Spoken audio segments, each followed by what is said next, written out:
Me, 23F, and my now husband, Josh, 26 meters, had our wedding last week. At first everything was beautiful. I got married to my high school sweetheart and was so happy. It felt like my fairy tale come true. I felt like a princess. While I'm taking photos with my bridesmaids, I see Josh's cousin, Nicole, with a girl, I'll call her Sarah, I'm unfamiliar with. She seems non-talkative but is friendly to me at first. We finish our photos and go inside to relax and chat before I walk down the aisle. A long while later, after the vows were exchanged, I bump into Sarah while on my way to the food table. She's clearly intoxicated, but through her slurred speaking I could hear her ranting about how crowded the venue was, but then it escalates. I was getting food from my mom when she said to me that she's surprised Josh married someone like me because Josh could do better than me. I tried to laugh it off and I told her I was very lucky to have him. The interaction left me feeling upset, but I brushed it off as her just being drunk and I started drinking too and soon forgot about it. Time goes past and I'm feeling good. Me and my husband along with all the guests were dancing. Suddenly, I hear a crashing sound near the food table and all of us rush over to see what was happening. I see Sarah on the ground sobbing hysterically, and Nicole was trying to calm her down. She had completely smashed my wedding cake, and ripped the decorations. My heart was broken to see my wedding cake completely destroyed, but I tried to ask what was wrong, and Sarah started screaming and cursing me. I was confused and drunk, so I started shouting back and ordered my husband to kick her out. He didn't want to and told me she should be allowed to stay since she was a friend. I argued with him and told him that she's ruined my wedding. It eventually took my husband and Nicole to get her under control and convince her to go home. Nicole left with Sarah, and when my husband came back he looked angry with me. He completely blew me off for the rest of the night and I could tell the atmosphere was now awkward for all my guests. The next day my husband lectured me about how I hurt Sarah's feelings and demanded I apologize to her. We argued and he slept on the couch. Things eventually cooled down, so I tried to talk to him about it the following days, but he shut me down and just told me I was being overdramatic about the situation. I've never even seen Sarah until my wedding. I have no clue why she would lash out like that. I'm hurt that my husband doesn't see my perspective. Even though she was drunk, she ruined my special day and now I can't think of the happy memories I have because I can only think of that incident. Sorry for the long read. Thanks for listening. Update 1. Firstly, I'm going to try and make this as short as possible. I know this update isn't going to be very shocking, but I at least want to explain myself a bit better. I started thinking and taking everyone's replies into consideration and called Nicole. I demanded she tell me the truth and she eventually did. You all were right. Sarah and Josh were a thing. Yes, he cheated on me. For some backstory, me and Josh have known each other since elementary school. We grew up together and started dating freshman year of high school. He was my first everything. I've never loved someone the way I love him. I didn't want to believe Nicole when she confirmed my suspicions. When she told me he cheated on me, my heart sank and I haven't stopped feeling nauseous. I'm completely devastated.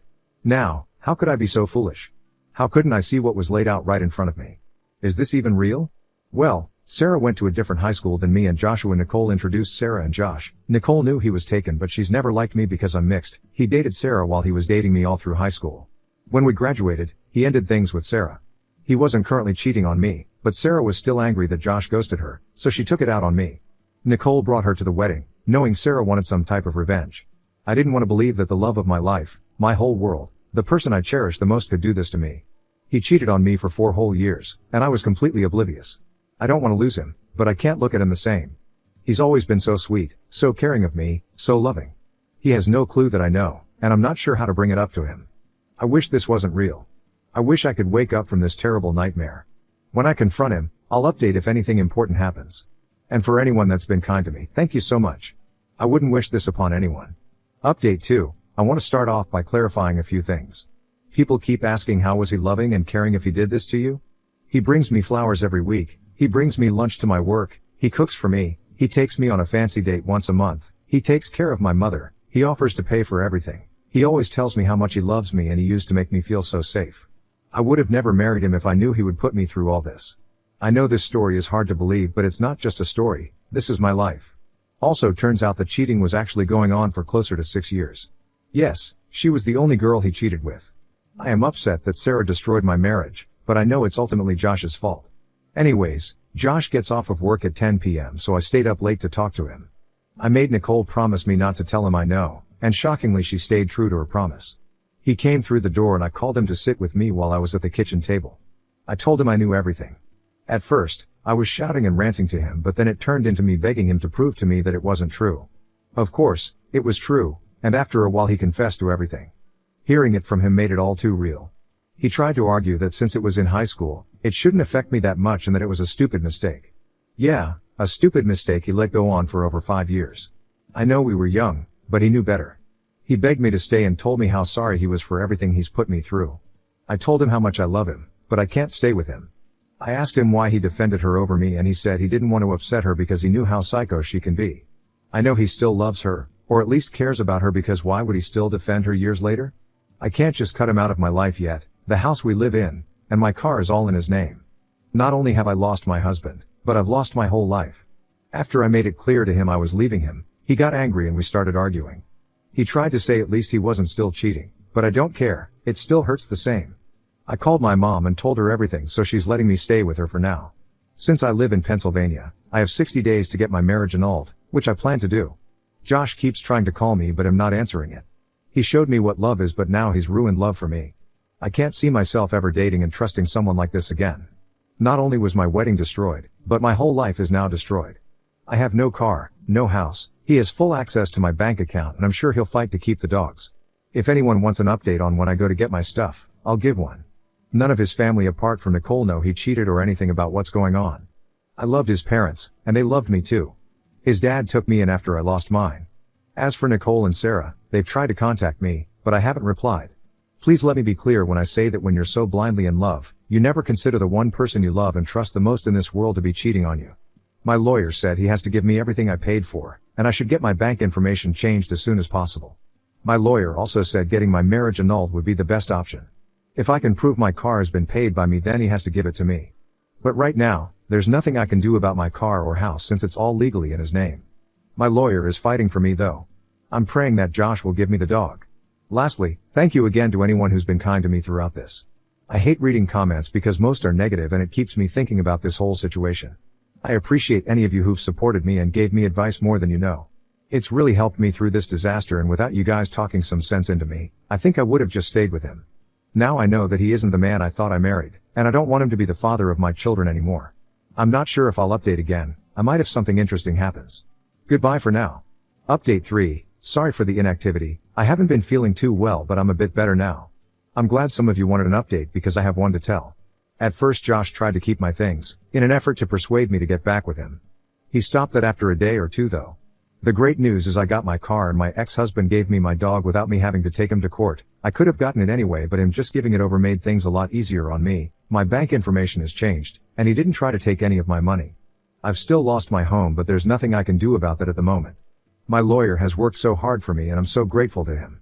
I had a calmer conversation with my ex when I was over to get my stuff, and I've gotten a bit of closure. We talked about all our memories and had kind of our final conversation. He apologized for everything, said he understood why I was leaving him, and told me if I wanted him to leave me alone he would. My marriage was annulled, but I'm kinda devastated that it's like it never happened now. The reason why Sarah and Nicole were calling me is because they tried to tell me I'm ruining his reputation and being a drama queen about something that happened years ago.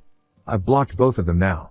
Every time someone asks about why our marriage was annulled, I tell them the truth, and that's upsetting him.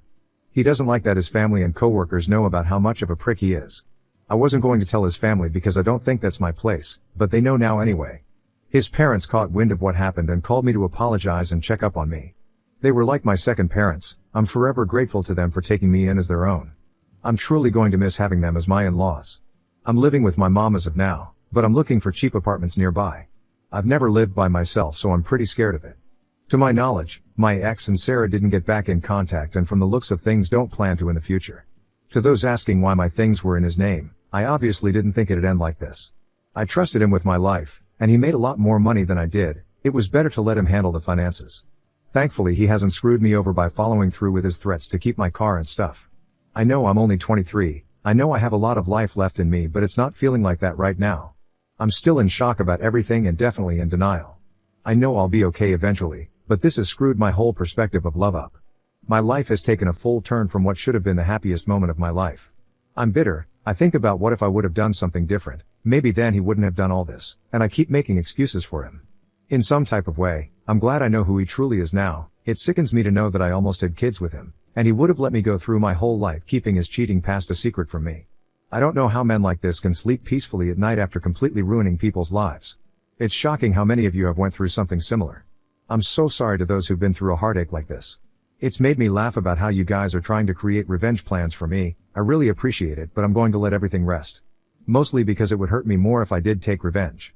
People have let me know his nice gestures were the bare minimum, but I've never seen anyone do things like that. My mother and father were divorced, so I've never seen love displayed like that. I thought it was something that only happened in Hallmark films. Thank you all for your kind messages and comments. I read all of them and it's helped me throughout all this. I hope you guys have an amazing day. Thanks for everything. Now on to the next story. Story 2. Wife made a handmade gift for her abusive brother's fiancé, then got uninvited from the wedding, so I took the gift back. My wife, Lena, crochets a lot and often gifts it to friends and family. When her second oldest brother got married, she made the bride a shawl to wear over her dress in the evening. The bride loved it, and ever since Lena has made shawls for everyone in her family getting married. Now Lena's oldest brother, George, is getting married again. Lena doesn't have a relationship with George as he was abusive to her as a child, but if she has to see him then she is polite but distant with him. She doesn't want to cut off the rest of her family because of George. I work with George and while we aren't friends, we are friendly at work. Lena encouraged this. When George got moved to my team I was going to request a transfer, not wanting to expose Lena to George as my team do a lot of get-togethers with our significant others. As it is a family wedding, Lena's mom asked her if she could crochet a shawl for George's fiancé and Lena agreed. It was arranged that once it was finished I would take it to work to give to George so that Lena didn't have to see him. Earlier this week, the shawl was completed and I emailed George at work to let him know that I would bring it in today as the wedding is tomorrow. When I got into work this morning, I gave George the shawl and let him know that Lena and I were looking forward to the wedding. Come lunchtime, Lena called me to let me know that George's fiancé had called her and told her that she was no longer invited to the wedding, citing the place they are having the wedding and the reception it is too small for the number they have coming, so are having to make cutbacks. However, I was still invited to the wedding. I was mad at this because they clearly only invited Lena to get a shawl, which to me is just rude. If they had asked Lena outright to make one, she probably would have done because she loves to crochet. On my way out of work, I noticed George wasn't at his desk but the shawl was. I was still mad that they had used Lena to get a shawl and I just shoved it in my work bag. I left a note on his desk telling George since Lena was no longer invited, the shawl and I would no longer be attending either. On my way home, I told Lena what I had done and asked her if she wanted to go out instead, so not to waste having a sitter. Lena was upset that I had taken the shawl as it was causing an uproar in her family group chat where people were calling her petty because I took it back. Lena wants me to give it back. I don't think I should. They don't deserve Lena's kindness. However, at the same time, I don't want Lena to be upset with me over George and a shawl. Am I the asshole for taking back the shawl? Edit. I have messaged the group chat, letting them know that I took it and if they should be pissed at anyone then it should be me, but I would also do it again because no one gets to be a dick to Lena. Update. Ida for taking back a shawl my wife made for a bride-to-be after she was uninvited from the wedding? September 16, 2023. I have absolutely no idea how to post an update in Ida, so I figured it was best to post it here in case anyone is interested in it. So, everyone will be glad to know that I have not given George back the shawl. I mean, part of the reason I haven't given it back is because he's on his honeymoon. One hope has reigned for the 2 weeks, but even if he wasn't I still wouldn't give it back. Later that evening Lena apologized for being mad at me. She said that she should have never agreed to make the shawl in the first place and was grateful I had taken it back. Lena and I had a long discussion about her family and how they treat her. I told her that I would always stand up for her when it comes to her family because I will stand strong when she can't. I asked her what she thought about going lower contact. We were already low contact, with George, his now wife, and her mom. Lena said that she wanted to go no contact with George, his wife, her mom, and to go low contact with everyone else but her second oldest brother and his wife. We'll call them Michael and Sarah. She said she wanted to do this because of how toxic the group chat had become, which she has now left and has shown me that she has left and deleted the chat. We have both blocked everyone but Michael and Sarah. I'm gonna wait a couple of weeks before I broach therapy for Lena again. I just want the dust to settle a bit as I don't want her to feel pushed into anything. The story the wife gave Lena about there not being enough space was bullshit. Michael confirmed that George had told him weeks ago that they were well under numbers for their venue. It was just a shit attempt at a power move. I know some Redditors were concerned about my work life after I took the shawl. I spoke with my manager and told him that Lena had made a shawl for George's wife but they had given a shit reason for uninviting her to the wedding the day before the wedding and I took it back. When I told my manager this, he sighed heavily before telling me that he wished I hadn't taken the shawl because George could make things difficult for me but that he would have done exactly the same thing because George is a nightmare. I told him that I'd like to move to another team because it wasn't good for Lena to have to be around him. He told me to leave it with him and he would see what he could do. I'd have moved when George was first put on my team but Lena encouraged me not to as she didn't want me to rock the boat with her family. I heard back on Monday that I will be getting moved to another team at the end of the week. This other team is desperate for someone, so when my manager reached out to other managers to see if anyone had an internal vacancy, this manager bit his arm off. The day of the wedding, Michael called Lena and asked what our plans had been for the day. Michael knew that Lena wasn't invited to the wedding and rightly assumed I wouldn't go if she wasn't welcome. Lena told him that we had planned to go out for dinner and drinks. Michael told her that sounded like a plan and to text him where we were going for dinner. Michael and Sarah had decided to skip the wedding after seeing the meltdown of George, his wife and their mom in the group chat. Apparently they continued spouting abuse at Lena even though she had left the group chat. When the family turned on me and our children was when Michael and Sarah decided they weren't going to the wedding at all. They were just going to go to the ceremony after Lena had been uninvited. They messaged George to tell him their flight had been delayed and they wouldn't be able to make it. Their flight wasn't delayed, it was just the excuse they used and George never responded. Michael had seen George's abuse of Lena firsthand. He had tried to protect Lena where he could, but there was only so much he could do as a child himself and didn't want to be on the receiving end of George's temper either. As an adult, he took the first chance he had to move away from his family while only maintaining contact with Lena.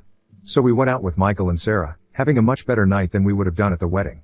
There was no snide comments, no belittling, nothing. Lena was happy as she got to see Sarah and that was what she was looking forward to. Lena being happy was all I wanted. It's all I ever want, my family to be happy.